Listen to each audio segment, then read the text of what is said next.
Hello दोस्तों, कैसे हो आप सभी। आशा करती हूँ आप सभी स्वस्थ होंगे। मैं आप सभी का अपने चैनल हिंदी क्लासेस में बहुत बहुत स्वागत करती हूँ। तो भाई आप सभी को पता है, मैंने आप सभी के लिए हिंदी साहित्य की काफी महत्वपूर्ण ये सीरीज चला रखी है। इसमें हमारे 500 क्वेश्चन है भाई। ये क्वेश्चन मैंने आपको कल की क्लास में प्रोवाइड करवा दिए थे। ठीक है, आज 66 से हम अपनी क्लास स्टार्ट करेंगे। अगर क्लास पसंद आती है तो क्लास को ज्यादा से ज्यादा शेयर करें, लाइक करें और कमेंट भी आप जरूर से जरूर करें। और पीडीएफ आपको टेलीग्राम चैनल पर मिल जाता है तो उसको भी ज्वाइन करना बिल्कुल भी ना भूलें। जब शब्द का मुख्य अर्थ बाधित हो जाए तब कौन सी शक्ति होती है। ठीक है भाई, तो कौन सी शक्ति होती है? अभिधा, लक्षणा, व्यंजना या रस। ठीक है, जब शब्द का मुख्य अर्थ बाधित हो जाए तो वहां पर भाई लक्षणा शब्द शक्ति होती है। बी आंसर अपना बिल्कुल सही रहेगा। अगला क्वेश्चन देख लेते हैं। दांत खट्टे करना। दांत खट्टे करने का अर्थ है मित्रता करना, पराजित करना, प्रशंसा करना या डरना। तो भाई दांत खट्टे करने का अर्थ है पराजित करना। बी आंसर बिल्कुल सही रहेगा। ठीक है, और दांत खट्टे करने का अर्थ होता है किसी को बुरी तरह हराना, पराजित करना, उसकी हेकड़ी निकालना आदि। आगे है ऊंट के मुंह में जीरा। काफी महत्वपूर्ण है। का क्या अर्थ है भाई? अधिक होना, बहुत कम होना, असंभव होना, सरल होना। तो बहुत कम होना। बी आंसर अपना बिल्कुल सही रहेगा। अगला क्वेश्चन देख लेते हैं। तो अगला क्वेश्चन है भाई, संविधान में हिंदी को राजभाषा घोषित किया गया है। भाग 17 में, भाग 3 में, भाग 4 में या भाग 1 में। तो संविधान में भाई हिंदी को राजभाषा घोषित भाग 17 में किया गया है। ये आंसर अपना बिल्कुल सही रहेगा। ठीक है, और भाग 17 में ही संघ की राजभाषा, राज्य की भाषाएं, न्यायपालिका, संसद की भाषा तथा भाषा आयोग जैसी व्यवस्थाएं आती है। ये आपको ध्यान रखना है। और हिंदी को संघ की राजभाषा घोषित करने का प्रमुख अनुच्छेद 343 है, जो हमने कल भी पढ़ा था। और ये जो भाग 17 के अंदर ही आता है।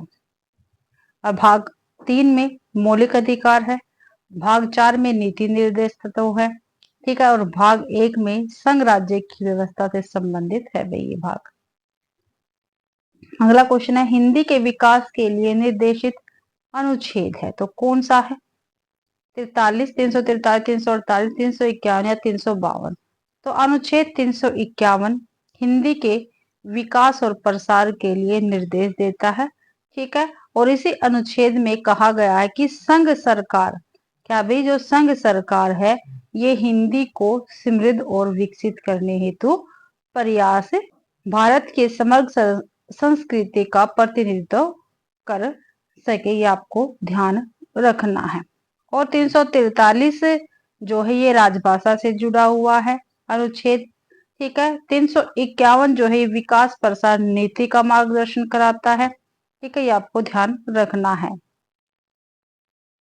अगला क्वेश्चन है, कार्यालय हिंदी का प्रयोग होता कहाँ पर होता है? कविता में, प्रशासन में, उपन्यास में या नाटक में। जो कार्यालय हिंदी है इसका प्रयोग भाई मुख्यतः प्रशासनिक कार्यों में होता है, जैसे सरकारी पत्राचार, कार्यालय ज्ञापन, ठीक है, आदेश, अधिसूचना, रिपोर्ट, फाइल, नोटिस, परिपत्र, आवेदन पत्र आदि। ये आपको ध्यान रखना है भाई। अगला क्वेश्चन देख लेते हैं। संपर्क भाषा का अर्थ है तो क्या है? संपर्क भाषा का अर्थ मातृभाषा, राष्ट्रभाषा, आपसी संवाद की भाषा या विदेशी भाषा। तो संपर्क भाषा है इसका अर्थ होता है आपसी संवाद की भाषा। क्या है? आपसी संवाद की भाषा। सी आंसर अपना बिल्कुल सही रहेगा। और संपर्क भाषा वह भाषा होती है जो भिन्न भिन्न भाषाएं बोलने वाले लोग आपस में संवाद के लिए इस्तेमाल करते हैं। ठीक है, वो क्या होती है? संपर्क भाषा होती है। और बहुभाषी समाज में जब अलग अलग क्षेत्र के लोग मिलते हैं तो एक सामान्य माध्यम की जरूरत पड़ती है, उसे क्या कहते हैं? संपर्क भाषा कहते हैं। ठीक है, मातृभाषा व्यक्ति के घर समुदाय की भाषा होती है। ठीक है, राष्ट्रभाषा जैसी संवैधानिक पद भी नहीं बल्कि व्यवहारिक संचार का माध्यम है। ठीक है, ये आपको ध्यान रखना है। ईमेल लेखन में सबसे पहले क्या लिखा जाता है? तो जो ईमेल लेखन है इसमें सबसे पहले क्या लिखा जाता है? संदेश, विषय, नाम या हस्ताक्षर? तो भाई सबसे पहले ईमेल लेखन में विषय लिखा जाता है। भाई हम किस विषय पर ईमेल कर रहे हैं, सबसे पहले क्या है? विषय लिखा जाता है, क्योंकि यही जो विषय होता है यही मेल की पहचान है। क्या है? मेल की पहचान और उद्देश्य बताता है। ठीक है, विषय स्पष्ट होने पे प्राप्तकर्ता तुरंत ही समझ जाता है, ठीक है, कि मेल किस विषय पर है। जैसे अवकाश हेतु आवेदन, फीस भुगतान की जानकारी, मीटिंग शेड्यूल आदि। ठीक है, ये आपको ध्यान रखना है। इसके बाद क्या होता है? अभिवादन होता है। ठीक है, मुख्य संदेश, संलग्न का उद्देश्य और अंत में हमारा नाम या हस्ताक्षर लिखे जाते हैं। ये आपको ध्यान रखना है। भी अंत में आता है हस्ताक्षर। यदि विषय न लिखा जाए तो मेल अनदेखा हो सकता है या गलत श्रेणी में चला जाता है। ठीक है, इसलिए मेल के लिए सबसे पहले विषय ही लिखा जाता है और विषय काफी महत्वपूर्ण है मेल के लिए। अगला क्वेश्चन है, विज्ञापन की भाषा कैसी होनी चाहिए? तो कैसी होनी चाहिए? कठिन, लंबी, आकर्षक या साहित्यिक? तो विज्ञापन की भाषा भी आकर्षित, संक्षिप्त, स्पष्ट और प्रभावशाली होनी चाहिए। वह तुरंत ध्यान खींचे और संदेश याद रहे। भाई विज्ञापन की भाषा ऐसी होनी चाहिए। अगला क्वेश्चन है, लघु की आत्मा क्या है? जो लघु कथा इसकी आत्मा क्या है ये आपको बताना है। वर्णन है, संवाद है, प्रभाव है या कल्पना है? तो भाई लघु कथा की आत्मा प्रभाव है। सी आंसर अपना बिल्कुल सही रहेगा। अगला क्वेश्चन है, प्रयोगवाद का प्रमुख कवि कौन है? प्रयोगवाद का भी प्रमुख कवि कौन है? निराला, अज्ञे, प्रसाद, पंत? तो भाई प्रयोगवाद का प्रमुख कवि सच्चिदानंद हीरानंद वात्स्यायन अज्ञे जी माने जाते हैं। बी आंसर अपना बिल्कुल सही रहेगा। निराला, प्रसाद और पंत ये छायावाद के प्रमुख लेखक रहेंगे, कवि रहेंगे। ठीक है, और जो अज्ञे जी हैं इन्होंने हिंदी कविता में नए शिल्प, नई भाषा और आधुनिक जीवन बोध के प्रयोग किए हैं। ठीक है, तार सप्तक के संपादन में उन्होंने प्रयोगशील कवियों को मंच दिया और पारंपरिक काव्य रूढ़ियों से अलग नई काव्य दृष्टि को प्रोत्साहित किया। ठीक है, और प्रयोगवाद में व्यक्ति की चेतना, ठीक है, मनोवैज्ञानिक अनुभव, अस्तित्व और आधुनिक संवेदना पर जोर दिया है। भी अगला क्वेश्चन है, नई कविता का संबंध है। जो नई कविता है इसका संबंध किससे है? छंदबद्धता से, मुक्ति अभिव्यक्ति से, भक्ति से या वीर रस से? जो नई कविता है इसका संबंध है मुक्ति अभिव्यक्ति से।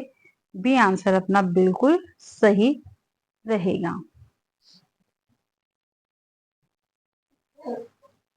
अगला क्वेश्चन देख लेते हैं भाई, समकालीन कविता का मुख्य विषय क्या है? जो समकालीन कविता है इसका मुख्य विषय क्या है? प्रेम है, प्रेम, प्रकृति, सामाजिक यथार्थ या ईश्वर? जो समकालीन कविता है इसका मुख्य विषय है सामाजिक यथार्थ। अपना सी आंसर बिल्कुल सही रहेगा, यानी वर्तमान समाज की वास्तविक समस्याएं और अनुभव। ठीक है, सामाजिक यथार्थ का मतलब क्या है? वर्तमान समाज की वास्तविक समस्याएं दिखाना और अनुभव भी। ठीक है, इसमें बेरोजगारी, राजनीति, भ्रष्टाचार, हिंसा, स्त्री विमर्श, दलित चेतना, शहरीकरण, पर्यावरण संकट, उपभोक्तावाद और आम आदमी की परेशानी जैसे विषय आते हैं।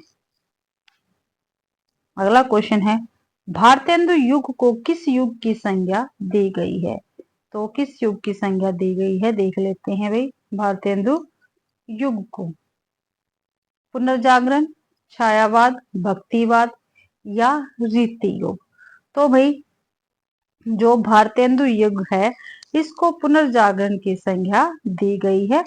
भारतेंदु युग को हिंदी साहित्य का पुनर्जागरण युग कहा जाता है। ये आंसर अपना बिल्कुल सही है। ठीक है, क्योंकि भारतेंदु युग में, ठीक है, इस समय आधुनिक चेतना, सामाजिक सुधार, राष्ट्रीय जागरण का प्रारंभ हुआ था। ठीक है, इसलिए पुनर्जागरण काल इसको कहा जाता है। और भारतेंदु हरिश्चंद्र और उनके समकालीन लेखक ने क्या किया था? पत्रकारिता, नाटक, निबंध और गद्य की नई विधाओं को विकसित किया था। ठीक है, अंधविश्वास, पराधीनता, शिक्षा, स्त्री सुधार और समाज सुधार जैसे विषयों को साहित्य में इन्होंने स्थान दिलाया था भाई। ठीक है, और मध्यकालीन रीतिबद्ध प्रवृत्तियों से अलग आधुनिक सोच की शुरुआत थी भाई भारतेंदु युग में। ठीक है, इसलिए इसे पुनर्जागरण की संज्ञा दी जाती है। अगला क्वेश्चन है, खड़ी बोली हिंदी के विकास का श्रेय किसे जाता है? जो खड़ी बोली हिंदी है इसके विकास का श्रेय किसको जाता है? तो किसको जाता है? तुलसीदास को, भारतेंदु हरिश्चंद्र को, कबीर को या बिहारी को? तो भाई खड़ी बोली हिंदी के विकास का श्रेय भारतेंदु हरिश्चंद्र को जाता है। बी आंसर अपना बिल्कुल सही है, क्योंकि भारतेंदु हरिश्चंद्र ने ही खड़ी बोली में नाटक लिखे, निबंध लिखे और पत्रकारिता को मजबूत आधार भी इन्हीं ने दिया था, भारतेंदु हरिश्चंद्र जी ने। ठीक है, आपको ध्यान रखना है। और इसमें खड़ी बोली साहित्यिक और सामाजिक दोनों स्तरों पर प्रतिष्ठित हुई थी भारतेंदु युग में भी। और बाद में जब द्विवेदी युग में खड़ी बोली का मानकीकरण और व्यवस्थित विकास हुआ, लेकिन आरंभिक परिवर्तन भारतेंदु युग से ही माना जाता है। तो तुलसीदास जी है, ठीक है, ये अवधि में इन्होंने रचनाएं लिखी। कबीरदास ने लोक भाषा या सद्धुकड़ी भाई, ठीक है, और बिहारी ने ब्रज में काव्य लिखा है। इसलिए खड़ी बोली हिंदी के विकास का श्रेय किसको जाता है? भारतेंदु हरिश्चंद्र को। अगला क्वेश्चन है, रामचरितमानस के रचयिता कौन है? तो कौन है? सूरदास, तुलसीदास, कबीरदास या जायसे? तो रामचरितमानस के रचयिता भाई गोस्वामी तुलसीदास है। बी आंसर अपना बिल्कुल सही रहेगा। और रामचरितमानस जो है ये अवधी भाषा में रचित एक महान भक्ति ग्रंथ है। और इसमें क्या है? राम कथा को लोक भाषा में अत्यंत प्रभावशाली और जनप्रिय रूप दिया है भाई गोस्वामी तुलसीदास ने। और तुलसीदास ने राम को मर्यादा पुरुषोत्तम के रूप में प्रस्तुत किया है और धर्म, नीति, आदर्श, जीवन, परिवार और समाज के मूल्यों को कथा के माध्यम से स्थापित भी किया है। रामचरितमानस सगुण राम भक्ति परंपरा का शिखर माना जाता है। ठीक है, और जो उत्तर भारत है, ठीक है, इसमें इसकी व्यापक लोकप्रियता है रामचरितमानस की भी। अगला क्वेश्चन है, सूरसागर के कवि कौन है? तुलसीदास है, सूरदास है, मीराबाई है या रस खान है? तो सूरसागर के कवि सूरदास जी रहेंगे। बी आंसर बिल्कुल सही है। और जो सूरसागर है यह कृष्ण भक्ति साहित्य के अत्यंत महत्वपूर्ण कृति मानी जाती है। इसमें क्या है? बाल कृष्ण की लीलाएं हैं, वात्सल्य भाव है, माधुर्य और भक्ति रस का मधुर चित्रण हमें देखने को मिलता है सूरसागर में। और जो सूरदास जी है ये ब्रज भाषा में, इन्होंने क्या है? ब्रज भाषा में पद रचना की और संगीतात्मकता, भाव गहराई तथा लोक आकर्षक को अद्भुत रूप दिया है। ठीक है, और जो सूरदास जी है इनकी भाषा क्या है? सरल होते हुए भी अत्यंत प्रभावशाली है। जो तुलसीदास है ये राम भक्ति के कवि है, मीराबाई कृष्ण भक्त है और सुखान भी क्या है? कृष्ण भक्त है भाई। आगे है, पद्मावत के रचयिता कौन है? कबीर, तुलसी, मलिक मोहम्मद जायसी या बिहारी? जो भी पद्मावत है इसके रचयिता मलिक मोहम्मद जायसी जी है। सी आंसर अपना बिल्कुल सही है। और जो पद्मावत है ये है अवधी भाषा में रचित है। ठीक है, अवधी भाषा में रचित एक सूफी प्रेमाख्यान है। सूफी प्रेमाख्यान है भाई। और जो पद्मावत है इसमें पद्मिनी और रतन सेन की कथा के माध्यम से प्रेम, त्याग और आध्यात्मिक संकेतों का वर्णन किया गया है। सूफी काव्य जो होता है इसमें सांसारिक प्रेम को ईश्वर प्रेम का प्रतीक मानकर प्रस्तुत किया जाता है।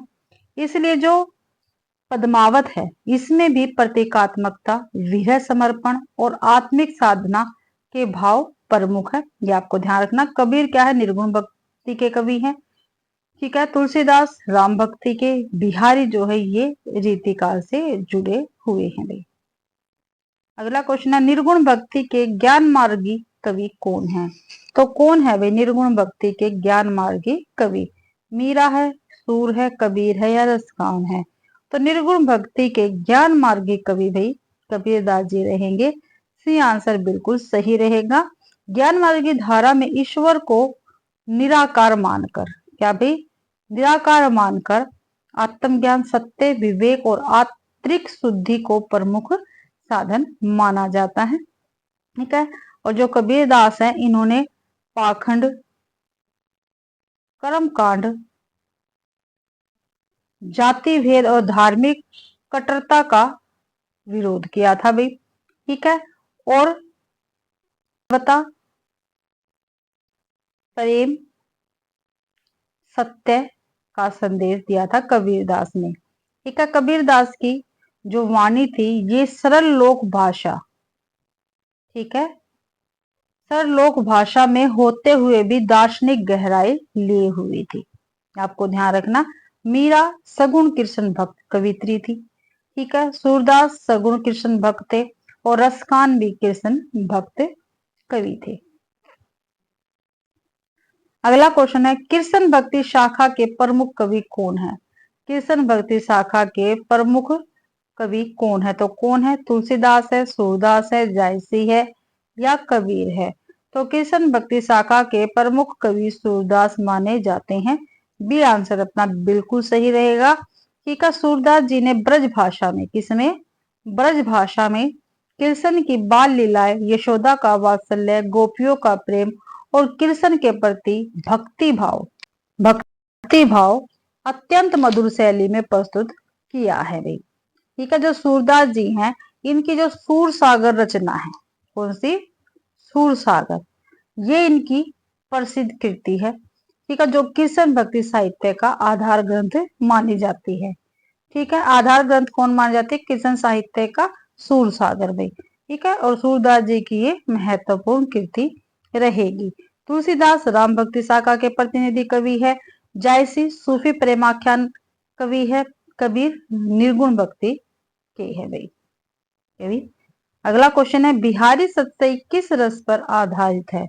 तो किस रस पर आधारित है? वीर, करुण, शांत या श्रृंगार? तो बिहारी सत्सई श्रृंगार रस पर आधारित है। डी आंसर अपना बिल्कुल सही रहेगा। और बिहारी सत्सई में नायक नायिका के प्रेम, सौंदर्य, भाव भंगिमा, विरह और मिलन का संक्षिप्त लेकिन तीखा चित्रण मिलता है। संक्षिप्त चित्रण तो मिलता है लेकिन उसके साथ साथ तीखा चित्रण भी हमें देखने को मिलता है। बिहारी की दोहों की विशेषता अर्थ गौरव है। क्या है? अर्थ गौरव है। कम शब्दों में गहरा अर्थ देती है। कम शब्दों में गहरा अर्थ देती है। ठीक है, याद रखना आपको। और जो रीति काल है इसमें श्रृंगार रस, ठीक है, श्रृंगार रस और अलंकार वैभव प्रधान था। ठीक है, अलंकार वैभव प्रधान था और बिहारी उसकी सर्वोत्तम मिसाल है। सर्वोत्तम मिसाल है भाई बिहारी। ठीक है, आपको ध्यान रखना है। कुछ दोहों में नीति व्यंग्य भी मिल सकता है बिहारी के। ठीक है, फिर भी संस्कृति की मुख्य धारा श्रृंगार रस की ही है भाई। काल में नायिका भेद का वर्णन किसमें हुआ है? रीति काल में नायिका भेद का वर्णन किसमें हुआ है? भक्ति काव्य में, वीर गाथा में, रीति काव्य में या छायावाद में? तो रीति काल में नायिका भेद का वर्णन मुख्य रूप से रीति काव्य में हुआ है। सी आंसर अपना बिल्कुल सही रहेगा। रीति काव्य का लक्ष्य काव्य शास्त्रीय नियमों के आधार पर श्रृंगार, अलंकार, छंद, नायिका भेद, सॉरी नायक नायिका भेद और काव्य रचना की रीति का विस्तार करना था। इसलिए कवियों ने, ठीक है, मुग्धा, प्रगल्भा, स्वकीया और परकीया आदि नायकों प्रकार, स्वभाव और भाव स्थितियों का वर्गीकरण किया है भाई। भक्ति काव्य में ईश्वर भक्ति प्रधान है, वीर गाथा में भाई शौर्य प्रधान है और छायावाद में आत्मानुभूति प्रधान है। ठीक है, आत्मानुभूति प्रधान है छायावाद में। अगला क्वेश्चन है, छायावाद के 4 स्तंभों में कौन शामिल नहीं है? तो कौन शामिल है देख लेते हैं। जयशंकर प्रसाद, सूर्यकांत त्रिपाठी निराला, रामधारी सिंह दिनकर या सुमित्रानंदन पंत। तो छायावाद के 4 स्तंभों में भाई रामधारी सिंह दिनकर नहीं है। सी आंसर अपना बिल्कुल सही रहेगा। जयशंकर प्रसाद भी है, निराला जी भी है, ठीक है, सुमित्रानंदन पंत है और महादेवी वर्मा है। ठीक है, ये 4 स्तंभ है भाई छायावाद के। और जो रामधारी सिंह दिनकर जी है, ये राष्ट्र कवि, ओजस्वी काव्य और राष्ट्रीय चेतना या प्रगतिशील दृष्टि से जुड़े कवि है। तो भाई छायावाद में आत्मानुभूति, प्रकृति सौंदर्य,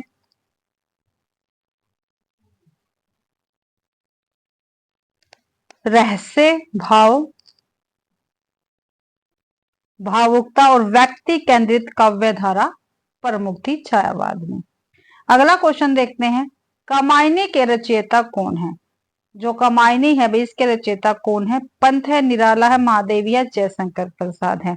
जो कामायनी है इसके रचयिता जयशंकर प्रसाद जी रहेंगे। डी आंसर बिल्कुल सही है। और जो कामायनी छायावादी युग का महाकाव्य माना जाता है।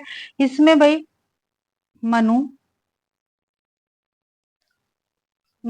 ईड़ा, श्रद्धा जैसे प्रतीकों द्वारा मानव चेतना, भाव, बुद्धि, कर्म और संस्कृति की दार्शनिक व्याख्या की गई है। ठीक है, जो ये काव्य है इसमें काव्य भाषा क्या है? संस्कृत निष्ठ खड़ी बोली है। ठीक है, संस्कृत निष्ठ खड़ी बोली है कामायनी की भाषा भाई। ठीक है, और शैली क्या है इसकी? प्रतीकात्मक व गहन है, ये ध्यान रखना आपको। और पंत, निराला, महादेवी ये छायावादी कवि है भाई। और कामायनी में कितने? 15 सर्ग है। मैंने कई बार आपको बताया है कामायनी में 15 सर्ग है भाई।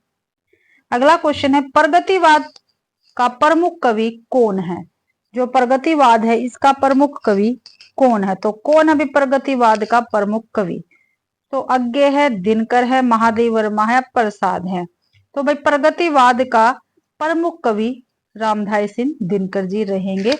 बी आंसर अपना बिल्कुल सही है भी। ठीक है, जो रामधारी सिंह दिनकर है इनको विशेषकर ओजवे के कवि, ओजस्वी काव्य और सामाजिक राष्ट्रीय चेतना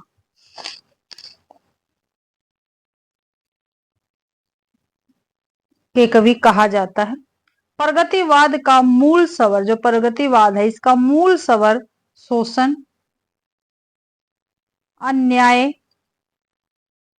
और वर्ग भेद के खिलाफ तथा जनसाधारण के पक्ष में होता था।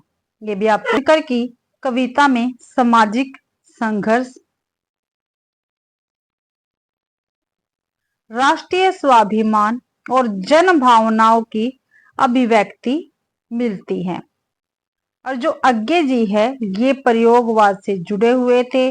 महादेवी वर्मा और प्रसाद ये छायावाद के महत्वपूर्ण कवि है भाई। अगला क्वेश्चन देख लेते हैं। प्रयोगवाद का दूसरा नाम क्या है? जो प्रयोगवाद है इसका दूसरा नाम क्या है? तो क्या है? नई कविता, नई धारा, नवलेखन या तार सप्तक? तो प्रयोगवाद का दूसरा नाम है तार सप्तक और इसके संपादक अज्ञे जी है। कौन है? अज्ञे जी है। और ये जो तार सप्तक है यह हिंदी कविता में प्रयोगवाद के विकास का ऐतिहासिक संकलन माना जाता है। अज्ञे जी ने नए कवियों को मंच दिया था, ठीक है, और कविता में नई भाषा, नए अनुभव और नए शिल्प की जरूरत पर जोर भी दिया है। इस संकलन में यानी तार सप्तक में पारंपरिक कविता से हटकर आधुनिक चेतना की कविताओं को सामने रखा, ठीक है, ये आपको ध्यान रखना है। तार सप्तक के संपादक कौन है? अज्ञे है, निराला है, पंत है या दिनकर है? तो तार सप्तक के संपादक भाई सच्चिदानंद हीरानंद वात्स्यायन अज्ञे जी रहेंगे। 1943 ईस्वी में इसका संपादन हुआ था। निराला, पंत और दिनकर। जो निराला और पंत है ये छायावादी सतम है। दिनकर और जो राष्ट्रीय चेतना के कवि है। अगला क्वेश्चन है, नई कविता का संबंध किससे है? जो नई कविता है इसका संबंध किससे है? बद्धता से, मुक्त छंद से, दोहा से या चौपाई से? तो नई कविता का संबंध में मुख्यतः मुक्त छंद से माना जाता है। इसमें कविता को छंद, तुक और लय के पारंपरिक नियमों से पूरी तरह बांधना आवश्यक नहीं था नई कविता में भी, ताकि आधुनिक अनुभव को अधिक स्वाभाविक ढंग से व्यक्त किया जा सके। नई कविता में शहरी जीवन, क्या कुछ था नई कविता में? शहरी जीवन, मनोवैज्ञानिक तनाव, अस्तित्व चिंतन, सामाजिक विसंगति और व्यक्ति की भीतरी पीड़ा जैसे विषय आते हैं भाई नई कविता के अंतर्गत। दोहा और चौपाई जैसे छंदबद्ध रूप नई कविता की पहचान नहीं है भाई, ठीक है, आपको ध्यान रखना है। अगला क्वेश्चन है, काफी महत्वपूर्ण क्वेश्चन है। हिंदी का पहला मौलिक उपन्यास कौन सा है? सेवा सदन, परीक्षा गुरु, गोदान और गगन? तो हिंदी का पहला मौलिक उपन्यास परीक्षा गुरु है। बी आंसर अपना बिल्कुल सही है। और इसके लेखक कौन है? लाला श्रीनिवास दास। लाला श्रीनिवास दास है परीक्षा गुरु के लेखक, ठीक है। और जो मौलिक होता है इसका क्या अर्थ होता है भाई? अनुवाद नहीं किया गया बल्कि हिंदी में स्वयं द्वारा ये लिखा गया है, ठीक है, ये आपको ध्यान रखना है। जो परीक्षा गुरु है, ठीक है, इसमें तत्कालीन समाज की नैतिकता, शिक्षा, जीवन शैली और सुधारवाद दृष्टि का चित्रण हमें देखने को मिलता है परीक्षा गुरु उपन्यास में, ठीक है। सेवा सदन, गोदान और गबन ये मुंशी प्रेमचंद्र जी के उपन्यास रहेंगे भाई, ठीक है। अगला क्वेश्चन है, गोदान उपन्यास के लेखक कौन है? तो कौन है? हमने अभी देखा है, जयशंकर प्रसाद है, प्रेमचंद है, यशपाल है या अज्ञे है? तो गोदान उपन्यास के लेखक प्रेमचंद रहेंगे। बी आंसर अपना बिल्कुल सही है। और जो गोदान है यह हिंदी का अत्यंत प्रसिद्ध यथार्थवादी उपन्यास है, ठीक है, यथार्थवादी उपन्यास है गोदान हिंदी का। और इसमें किसान जीवन, गरीबी, शोषण, जमींदारी व्यवस्था और सामाजिक दबाव का मार्मिक चित्रण हमें देखने को मिलता है। गोदान का मुख्य पात्र कौन है? होरी है, जो किसान वर्ग की त्रासदी और संघर्ष का प्रतिनिधि बनता है। प्रेमचंद ने सरल भाषा में, कैसी भाषा में? सरल भाषा में गहरे सामाजिक यथार्थ को प्रस्तुत किया और भारतीय समाज की वास्तविक समस्याओं पर चोट की है, यह आपको ध्यान रखना है। जयशंकर प्रसाद जो है ये छायावादी कवि और नाटककार है। यशपाल प्रगतिवादी लेखक है और अज्ञे प्रयोगवादी लेखक रहेंगे भाई। अगला क्वेश्चन है, हिंदी कहानी के जनक किसे माना जाता है? तो हिंदी कहानी के जनक किसको माना जाता है? प्रेमचंद को, प्रसाद, अज्ञे या यशपाल? तो हिंदी कहानी के जनक प्रेमचंद्र को माना जाता है भाई। ये आंसर बिल्कुल सही रहेगा। ठीक है, क्योंकि प्रेमचंद्र जी ने ही कहानी को केवल मनोरंजन नहीं रहने दिया, बल्कि उसे समाज की वास्तविकताओं, गरीबी, शोषण, ग्रामीण जीवन, नैतिक संघर्ष और मानवीय संवेदना का सशक्त माध्यम बनाया है। प्रेमचंद्र जी ने ही कहानी को, उनकी कहानियों में पात्र जीवंत, घटनाएं विश्वसनीय और संदेश मानवीय होता है। ईदगाह, ईदगाह, कफन, ठीक है, पूस की रात आदि जैसी कहानियां कहानी कला के श्रेष्ठ उदाहरण हैं। ठीक है, जो प्रसाद जी हैं, ठीक है, ये मुख्य छायावादी कवि हैं, नाटककार हैं। अज्ञे प्रयोगवादी यशपाल प्रगतिवादी उपन्यासकार, कथाकार रहेंगे। ठीक है, पर जनक की संज्ञा प्रेमचंद्र को ही दी जाएगी हिंदी कहानी में भाई। कफन कहानी के लेखक कौन है? हमने अभी ऊपर देखा, तो कौन है? प्रेमचंद्र रहेंगे। ठीक है, कफन कहानी के लेखक प्रेमचंद्र है। बी ऑप्शन अपना बिल्कुल सही है। और जो ये कफन कहानी है, सामाजिक यथार्थ की कठोरता को दिखाती है। किसको? सामाजिक यथार्थ की, सामाजिक यथार्थ की कठोरता को दिखाती है। इसमें गरीबी, शोषण और मनुष्य की संवेदनाओं के क्षीण होने की त्रासदी है कफन कहानी में भी। ठीक है, घीसू और माधव, क्या भाई? घीसू और माधव, ठीक है, ये दोनों पात्रों के माध्यम से प्रेमचंद्र बताते हैं कि लगातार अभाव और व्यवस्था की मार इंसान को किस तरह भीतर से तोड़ सकती है। और जो ये कफन कहानी है, इसका अंत पाठक को झकझोरता है भी, क्या भी? झकझोरता है और समाज की नैतिकता पर प्रश्न खड़े करता है। ये आपको ध्यान रखना है। जयशंकर प्रसाद अलग शैली के लेखक है। यशपाल और रेणु भी महत्वपूर्ण कथाकार है भी, ये भी आपको ध्यान रखना है। अगला क्वेश्चन है, सकंदगुप्त नाटक के रचयिता कौन है? प्रेमचंद्र, जयशंकर प्रसाद, भारतेंदु या निराला? तो लेखक या रचयिता है जयशंकर प्रसाद रे। बी आंसर अपना बिल्कुल सही रहेगा। और जयशंकर प्रसाद भाई हिंदी नाटक को ऐतिहासिक, इन्होंने हिंदी नाटक को ऐतिहासिक और सांस्कृतिक गरिमा प्रदान की है। और जो सकंदगुप्त नाटक है, इसमें गुप्तकालीन, ठीक है, गुप्तकालीन भारत, राष्ट्र रक्षा, कर्तव्य और राजनीतिक संघर्ष का प्रभावशाली चित्रण हमें देखने को मिलता है। जयशंकर प्रसाद की नाट्य भाषा काव्यात्मक, भावपूर्ण और गंभीर होती है तथा पात्र निर्माण क्या था? मजबूत था इनका, जयशंकर प्रसाद के नाटकों का। ठीक है, और प्रेमचंद्र क्या है? एक उपन्यासकार, कहानीकार के रूप में प्रसिद्ध है। भारतेंदु ने सामाजिक व्यंग्य प्रधान नाटक लिखे हैं और निराला एक महत्वपूर्ण हमारे कवि हैं। अगला क्वेश्चन है, हिंदी का प्रथम नाटककार किसे माना जाता है? हिंदी का प्रथम नाटककार किसे माना जाता है? जयशंकर प्रसाद को, भारतेंदु हरिश्चंद्र को, प्रेमचंद को या निराला को? तो हिंदी का प्रथम नाटककार भारतेंदु हरिश्चंद्र को माना जाता है। बी आंसर अपना बिल्कुल सही रहेगा भाई। ठीक है, क्योंकि भाई भारतेंदु हरिश्चंद्र ने ही आधुनिक हिंदी नाटक को व्यवस्थित रूप में विकसित किया था और समाज सुधार व राष्ट्रीय चेतना को मंच से जोड़ा था। ठीक है, इनका अंधेर नगरी नाटक में उन्होंने व्यंग्य के माध्यम से सामाजिक राजनीतिक विसंगतियों पर तीखा प्रहार किया है। ठीक है, और हिंदी नाटक को नई दिशा और लोकप्रियता इससे क्या है? मिली है। ठीक है, ये भी आपको ध्यान रखना है। जयशंकर प्रसाद अभी मैंने पीछे बताया है ऐतिहासिक छायावादी नाटककार है। प्रेमचंद्र भाई कथा साहित्यकार है और निराला कवि के रूप में प्रसिद्ध है भाई। अगला क्वेश्चन है, अवधि किस क्षेत्र की बोली है? तो अवधि किस क्षेत्र की बोली है? पश्चिम उत्तर, प्रदेश, पूर्वी उत्तर प्रदेश, राजस्थान या बिहार।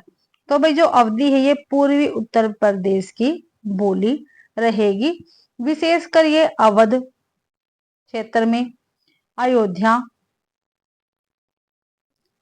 लखनऊ, रायबरेली,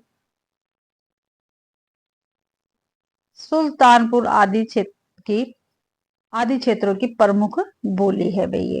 ठीक है, उपभाषाओं में से एक है अवधी बोली भाई। और भक्ति काल में, ठीक है, इसका साहित्यिक योगदान अत्यंत महत्वपूर्ण है अवधी भाषा का। ठीक है, ये भी ध्यान रखना। तुलसीदास जी ने रामचरितमानस अवधी में ही लिखकर इसको व्यापक रूप दिया और जन स्वीकृति दिलाई भाई। पश्चिमी उत्तर प्रदेश में, जो पश्चिमी उत्तर प्रदेश है, इसमें खड़ी बोली